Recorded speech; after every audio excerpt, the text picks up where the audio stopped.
Statement 1 है इसमें, in water orthoboric acid behaves as a weak monobasic acid. Guys अगर आपने मेरा पार्ट 1 देखा है वीडियो का, उसमें आप समझ चुके होंगे कि this is a correct statement, because जो H3BO3 है यानी ये BOH, OH एंड OH ये होता है जब ये वाटर में जाता है, बिकॉज H3BO3 आपका एक लुईस एसिड है, इस पे एक एम्प्टी p ऑर्बिटल है।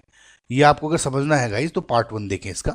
तो जो OH है, HOH में जो ये OH नेगेटिव है एक तरह से इस पे अटैक करता है, जहां पे ये BOH4 ये वाला बना देगा आयन और साथ में H पॉजिटिव दे देता है। तो बेसिकली ये एक मोनोबेसिक तो क्यों है, क्योंकि ये सिंगल प्रोटॉन देता है। यहां पर ये जो H आयंस हैं दिखने में तो ट्राई बेसिक दिखता है कि 3 प्रोटॉन देंगे, लेकिन बिकॉज ये ऑल रियलिटी में स्ट्रक्चर इसका दूसरे BOH मॉलिक्यूल से, H3BO3 मॉलिक्यूल से हाइड्रोजन बॉन्डिंग में ज्वाइन रहता है, इसलिए ये H अवेलेबल नहीं रहते।